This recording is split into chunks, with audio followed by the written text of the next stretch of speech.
Hello नमस्कार, खूप मनापासून स्वागत आहे आणखी एका नवीन रेसिपीमध्ये। आज आपण बघतोय वाळवणाचा पदार्थ साबुदाण्याचे कुरकुरे। बनवायला सोपे, खायला टेस्टी असे हे कुरकुरे प्रत्येक उपवासाला चालतील किंवा इतर वेळी देखील करून खायला खूप टेस्टी लागतील, खूप मजा येईल खायला। तर चला बघूया हे कुरकुरे कसे बनवायचे ते। इथं मी एका पातेल्यामध्ये अर्धा किलो साबुदाणा रात्री भिजायला घातलेला होता। नेहमी जसा आपण साबुदाणा भिजवतो अगदी तसाच हा साबुदाणा भिजवून घ्यायचा आहे। आता गॅसवर एक मोठं भांडं ठेवलेलं आहे।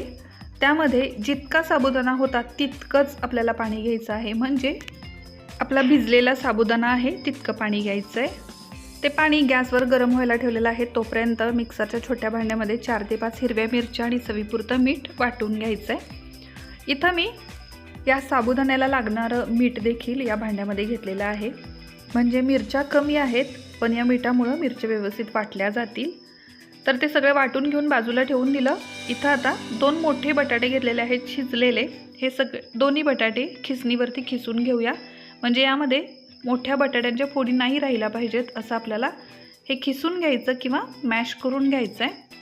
तुम्ही बटाट्याचं प्रमाण कमी जास्त करू शकता, जास्त देखील बटाटे घेऊ शकता किंवा एक बटाटा घेतला तरीही चालेल। पण बटाटे जर जास्त घेतले तर तळते वेळी हे कुरकुरे अगदी पटकन लालसर होतात, म्हणजे करपतात। तर त्यासाठी शक्यतो बटाट्यांचं प्रमाण लिमिटमध्येच ठेवा।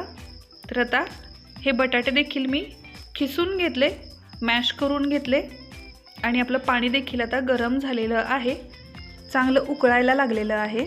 आता आपण जो भिजवून घेतलेला साबुदाणा होता तो सगळा साबुदाणा यामध्ये घालून घ्यायचा आहे। सुरुवातीला गॅसची फ्लेम मोठी करायची आहे आणि मोठ्या फ्लेमवरती हा साबुदाणा घट्ट होईपर्यंत त्याला एकसारखं ढवळत राहायचं आहे, नाहीतर साबुदाणा तळाला पटकन लागू शकतो। तर आता गॅसची फ्लेम पूर्ण मोठी करायची आणि हा साबुदाणा आपल्याला शिजवून घ्यायचा।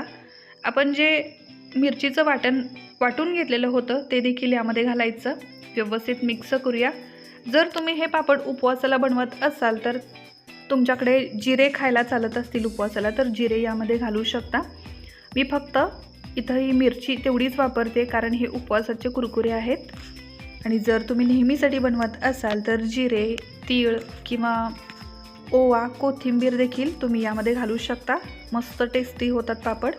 तर आता बघा हे मिश्रण दाटसर व्हायला सुरुवात झालेली आहे, त्याला एकसारखं ढवळत राहायचं कारण बुडाला लगेच लागतं। तर थोडा वेळ थांबायचं आणि या प्रकारे त्याला एकसारखं ढवळत राहायचं। हे मिश्रण आता घट्ट व्हायला लागलेलं आहे, शिजायला सुरुवात झालेली आहे। तर आता गॅसची फ्लेम थोडीशी कमी करायची आणि कमी फ्लेमवरती हा बटाटा चांगला ट्रान्सपरंट होईपर्यंत शिजवून घ्यायचा। थोड्या वेळाने याची चव चाखून बघा, जर मीठ कमी असेल तर मीठ तुम्ही इथं वाढवू शकता, कारण आपण मीठ मिरचीमध्ये घातलेलं होतं। तर पुन्हा एकदा मीठ चेक करा आणि आता मीडियम फ्लेमवरती हा बटाटा शिजू द्यायचा। पूर्ण वेळ म्हणाल तर 15 ते 20 मिनिटं लागतात हा साबुदाणा शिजायला। साबुदाणा शिजलेला कसा ओळखायचा, तर साबुदाणा पूर्ण पारदर्शक दिसायला लागतो आणि या मिश्रणावरती, या बॅटरवरती एक पातळशी लेयर येते, जशी की दुधावर साय येते। तर त्यावरनं आपण ओळखू शकतो की हा साबुदाणा किंवा हे बॅटर आता पापड बनवण्यासाठी किंवा कुरकुरे बनवण्यासाठी तयार झालेला आहे। बघू शकता साबुदाण्याचा रंग बदललेला आहे, पूर्ण पारदर्शक असा दिसायला लागलेला आहे। हे आपलं पीठ बऱ्यापैकी शिजलेलं आहे। आता यामध्ये आपण जो मॅश करून घेतलेला बटाटा आहे तो बटाटा घालायचा आहे। तर गॅसची फ्लेम या ठिकाणी मी कमी केलेली आहे पूर्ण, आणि आता हा बटाटा यामध्ये घालून घ्यायचा। हा शिजवून घेतलेला मॅश केलेला बटाटा यामध्ये व्यवस्थित असा मिक्स करून घ्यायचा आहे, अजिबात गाठी राहू द्यायच्या नाहीत। एकसारखं त्याला ढवळून व्यवस्थित मिक्स करून घ्यायचं।